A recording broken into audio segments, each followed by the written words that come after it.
First of all, thank you, museum, for having everybody here. I have never been to this museum before, but it's really nice compared to some other ones in the state. So I think they did a real good job of displaying stuff. My nickname is Fossil Frank. I don't know. Somebody called me. It kind of matched Frank one time, and I said that kind of stuck. So I just kind of stuck with Fossil Frank. It sounded good, sounded popular. So I really started collecting fossils when I was living in North Carolina. I lived one block from the ocean in Beaufort, North Carolina. And at that time, there was just shrimping boats down at the end of the block. And now there's big $1 million yachts over there. But I'd go down to the edge of the water and I'd look across the waterway and I could see Shackelford Island where the wild ponies were over there. We're right down the road from Atlantic Beach, so we'd go fossil hunting over there. But then most of my fossil hunting started at Myrtle Beach, camping out at the campgrounds. But then one day I went to the Florence Museum that was in a little small house that they had, and there was a little display of fossils in there, and they had a guy's name on it, Ray Ogilvy, and he said, I found these fossils in Florence. If anybody's interested in starting a fossil club, give me a call. Well, Ray Ogilvy and myself and Derwin Hudson, and then his cousin Lee Hudson, and we got several people, and we started going all around anywhere where dirt was being moved in the Pee Dee area. And we started finding a lot of different kinds of fossils, different age fossils. And that's when we first started getting our collection started. We'd go to one site and then we'd find enough fossils, we'd make a little case of it, and then we'd want to show it off. And I had my wife was a school teacher, so she said, if you start collecting anything, you know, pretty soon the fossils are overtaking your living room. And everybody said, what are you going to do with these fossils? I said, well, I don't know, I'm just going to collect them now. I said, why don't you take them into the schools? Because in the third grade, they have a curriculum framework standards where they talk about fossils and dinosaurs and rocks and minerals and a little bit of geology. So I've been taking fossils into some of the, schools and for third graders. So that gives me a chance to show my fossils off and then get them out the house at the same time.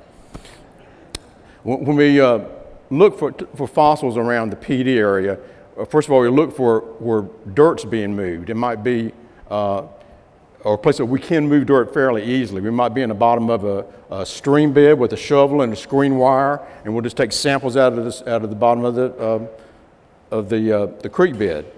A farmer might be digging a pond on some of his property, and when he's digging that pond up, he might uncover some shells or some bones, not sure what it is, and he will call the museum. Museum will ask us, we'll go look at it and see what kind of stuff he's finding.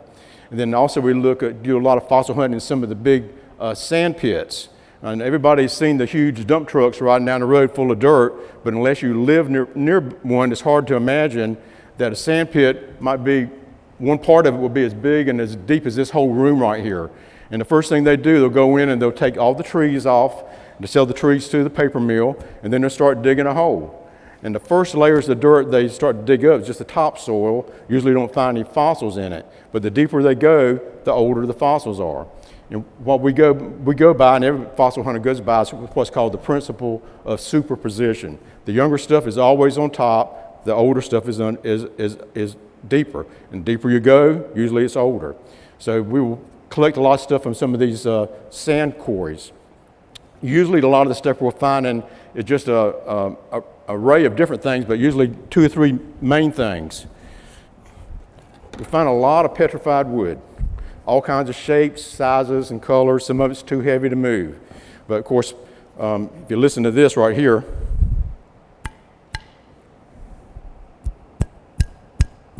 you can't really hear it real good, but it really no wood there. What happened was it would belong to a living organism, belong to a tree. Tree probably got hit by lightning, just like lightning hits trees today. Fell over on the ground. Water and mud's coming down the hill after the big storm. Pretty soon that piece of wood might be immediately 2 feet underneath the ground. And for anything to become fossilized, it's got to be covered up quickly. So while it's underneath the ground, thousands and even millions of years are going by. Got bugs and bacteria, microorganisms eating at the wood. The wood's decaying away. The dirt that's above it into the spots, 1 grain of sand at a time, taking over the spaces of where the wood was. So even though it looks like grains of wood there, that's just grains of minerals. So petrified wood is really just a rock or mineral of some sort that filled in the cavity when the wood decayed away. So we found all kinds of different shapes and sizes and types of petrified wood. if we find fossils of animals, we find the hard parts. Soft parts of an animal usually decay away fairly rapidly. So the hard parts are going to be bones and teeth and claws. And this is a piece of fossilized whale rib bone. And it was much longer than this to begin with, probably much longer than I can reach out. The whale died, part of the rib bone went to the bottom of the ocean floor, sand's covering it up, ocean water's washing across it, thousands of millions of years are going by, washing the cells of the bone away, replacing it with the minerals around it and the minerals in the water, until eventually that whole bone is also turned into a rock. It still has the integrity of what bone structure looks like, but there's actually no bone material left in it. It's all been mineralized. Another thing that we find a lot of around the Pee Dee area are seashells. One type we find a lot of, most of what we were finding are what's called Pliocene age shells. These are like 2 to 5 million year old shells. And I don't know if you can see this from here, but this is a knobbed welt, and it's got one valve on it. So one valved shell would be a gastropod. So we find a lot of shells like that. I like to keep the dirt in mind when I dig them up because it kind of keeps it in the hole, but there's a little baby horse conch shell. And then we also find a lot of bivalves. Of course, BI in front of a word means two. So bivalve is two valves, like two halves, like this clam here. And a lot of times dirt will fill in that cavity. The shell might break away, and you'll have some displays in there. The shell breaks away, and then it will leave behind a cast, which is the positive portion of the fossil. And then the shell would be the mold or the negative portion of the fossil. So we find a lot of seashells like that. If we start to dig a hole in a Pee Dee area, or most anywhere in the state, the first couple feet that we dig down, we usually don't find any fossils, but we can find evidence of Native Americans.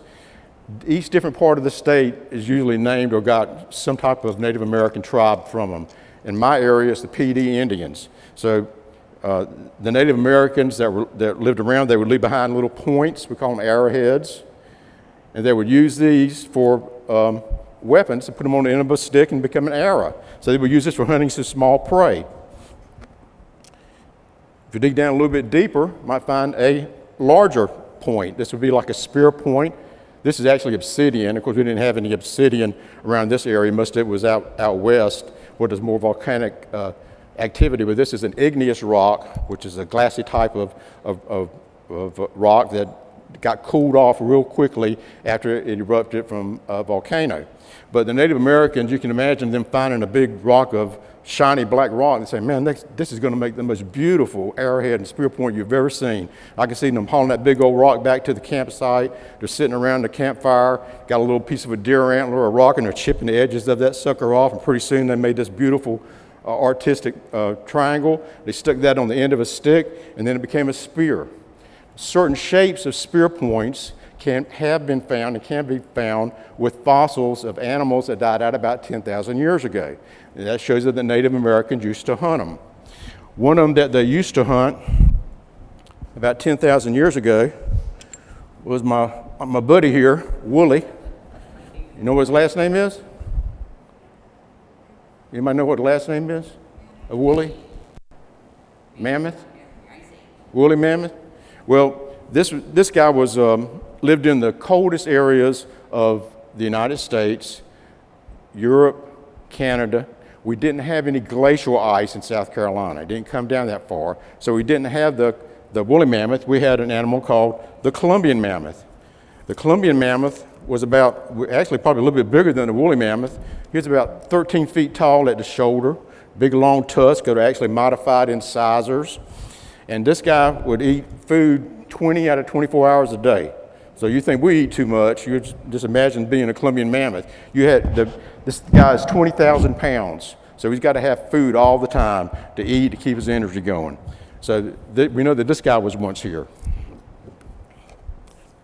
When we find the fossils of them, of course, all of the soft parts have been decayed away, and that we might just find around here, we might just find a part of a tusk, or a lot of times we find teeth or part of a tooth, or maybe a toe bone. We don't know what it came from. Sometimes we have to send it to somebody at a museum that knows more than we know and try to get it identified. But we know that these animals were very prevalent around South Carolina and in the southeast United States.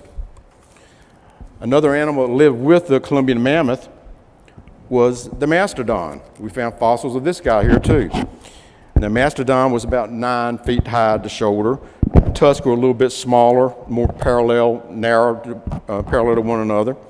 It had a herbivore diet too, but one of the teeth that they had, I forgot to show you the Columbian mammoth tooth. Let me show you that first. Apologize. Here's what a Columbian mammoth tooth looks like. That's one tooth that's almost complete. They're made up of sections, plates that are stuck together. So that's what your Columbian mammoth tooth looks like. The mastodon, on the other hand, had a tooth that looks like this. So even though they look like they're still related, their teeth are shaped differently. They have real thick enamel on the outside of the tooth, and so in addition to eating grasses and leaves, they could probably eat sticks and stems. Little baby, I can imagine a mastodon pulling up a baby pine tree, sticking that pine tree in its mouth, and his big ridges on his teeth were strong enough for that animal just to crush it with its teeth. So these were pretty good sized teeth for an animal that lived during around 10,000 years ago. Another animal that lived, all these are Pleistocene, Ice Age animals from South Carolina. Another animal that we know once lived here was Megatherium, which is a giant ground sloth. You can see how big he is compared to a modern day elephant and a human there. And they were about as tall as the giraffe is today, about 17 and a half feet tall. And of course, he's a plant eater also. But one of the cool things that they left behind that shows that they were here as a fossil was a claw. The claw of the giant ground sloth looks like this. What's another name for a claw? A nail or talon. So we still have the two-toed and the three-toed tree sloths living in the world today. The claws are only about that big, and the animals are only about this big. But their ancestors 10,000 years ago were pretty good size and left behind some pretty big fossils that were once here. All right, let's dig down a little bit deeper. When we go down past the Civil War artifacts and past all the trash that might be left from some of our ancestors, go through all the Ice Age fossils. The next layer of dirt we hit in mostly in the Pee Dee area is seashells. And those seashells were left behind when the ocean was here.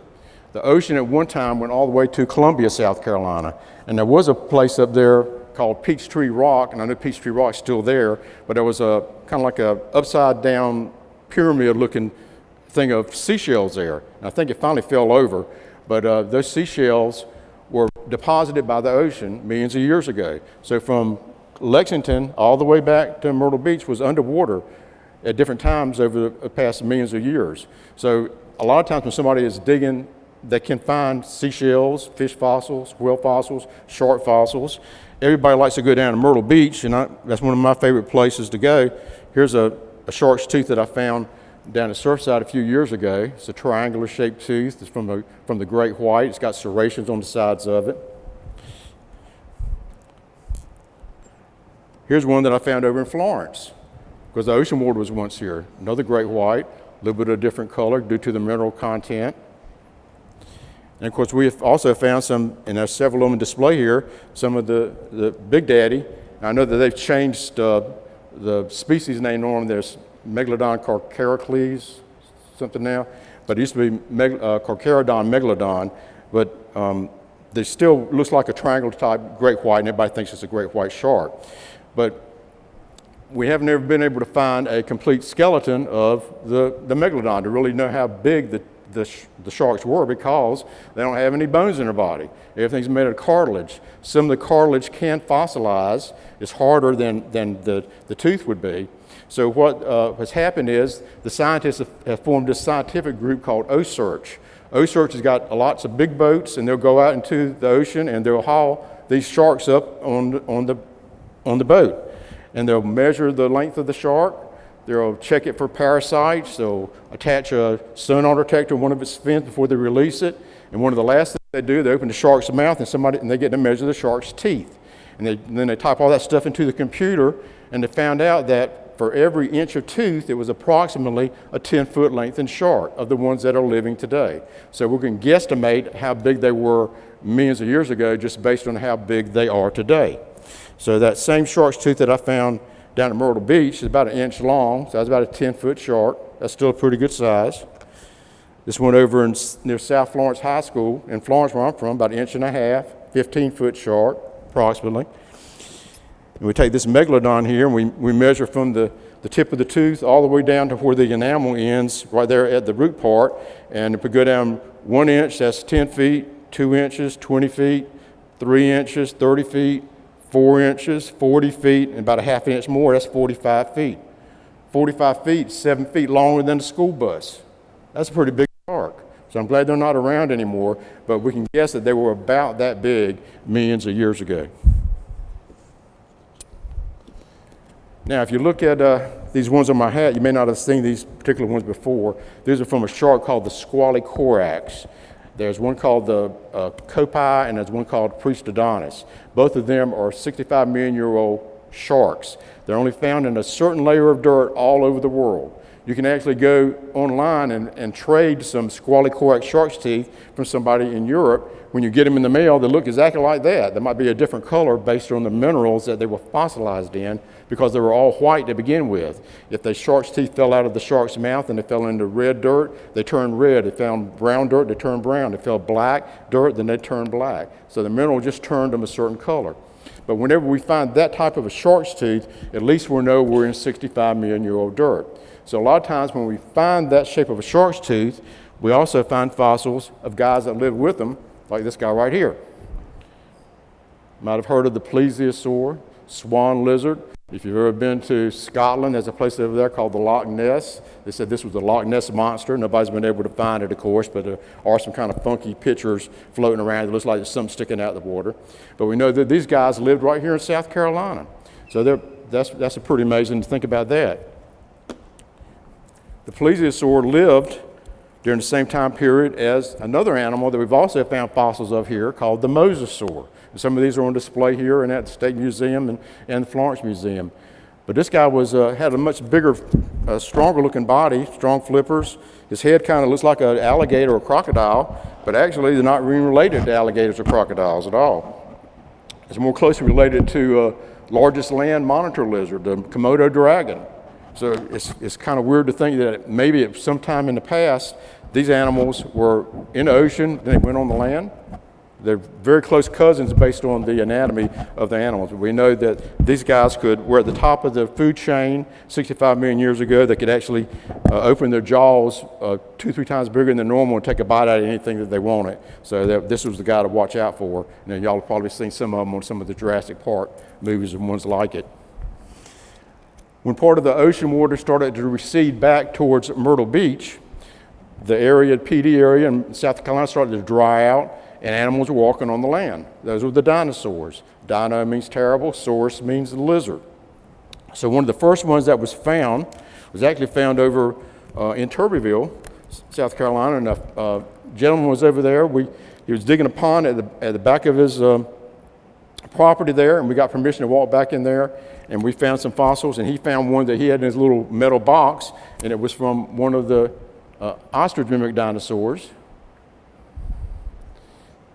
And so you never know what you might find. But these guys had long, skinny legs and curved neck. They didn't have any teeth in their mouth, so they had to get their food and they'd swallow it whole. And then they would walk around and pick up a few stones, swallow those, and those stones would go into their stomach, and whatever they had swallowed, they would help to grind up the food that was in their stomach. So this is one of the ostrich mimic dinosaurs. We've also found in South Carolina fossils of the duck-billed dinosaur. I think the first ones were found down by Kingstree, South Carolina. One of our fellow fossil hunters, R. Baker, is now passed away, was one of the first ones that found it. I think, Jim, you were there too, weren't you? Well, you were right there at about the same time. But anyway, this guy had a battery of teeth. He had hundreds of diamond-shaped teeth in his mouth. So when he got ready to chew his food, his jaws would go back and forth like this. So it was kind of like grinding his food up, almost chewing it up. So he didn't really need to have to pick up rocks, pebbles to help to digest some of his food. He was very successful in grinding his food up with the teeth that he had. And this is also the one that is called the good mother lizard, because they took care of their young while they were in the egg nest. And we've also found fossils of another type of dinosaur, one of the raptors. I've got a picture of Jim Knight. He's a former curator of natural history at State Museum, and he's holding up the claw that was found by Lee Hudson on, I think it's the Pee Dee River area, and it belonged to one of the raptors. And so that was really cool. But this guy had claws on the front paw, and he had claws on his rear feet, razor-sharp teeth. Male was probably more colorful than a female, just like a male bird more colorful than a female bird to attract a mate. And one of the first things that was found was that claw. And this claw was on the second toe of each hind foot. He had smaller toenails here too, but this one would go. He could retract it and pull it up, and then he could pull it back down. So you can imagine 65 million years ago, if he's walking along the banks of the Pee Dee River, he's might be hearing a duck-billed dinosaur honking down the river. He gets all excited and starts heading towards that duck-billed dinosaur sound, raises that claw into his hand, and is running with that claw in the air. And when he gets close to the duck-billed dinosaur, he can jump up and use that claw to slash at the belly to kill it, use it for its prey.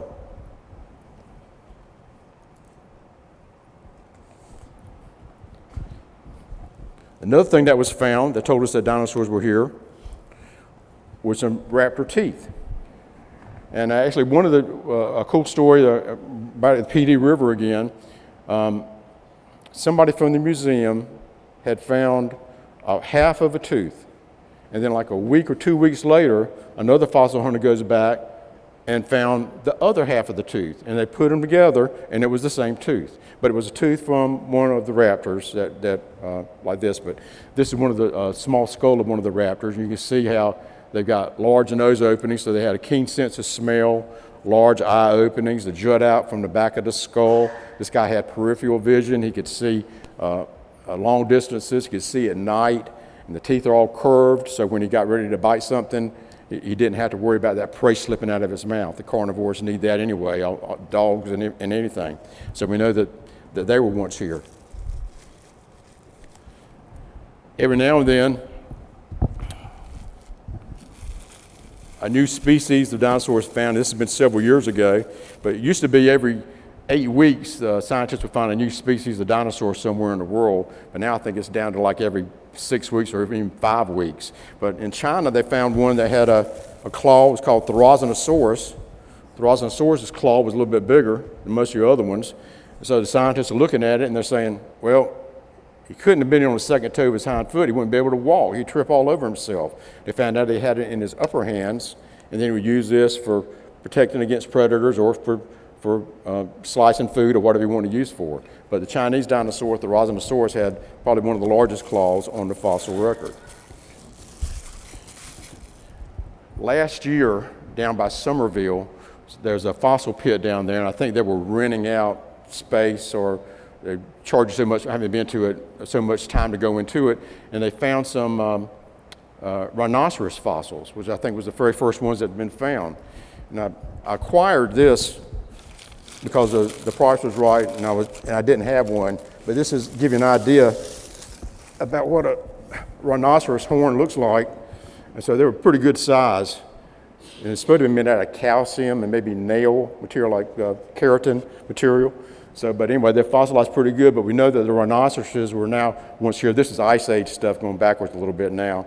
But this guy was probably 5 feet high, 10 feet long, 2-3 tons. It's a pretty good sized animal.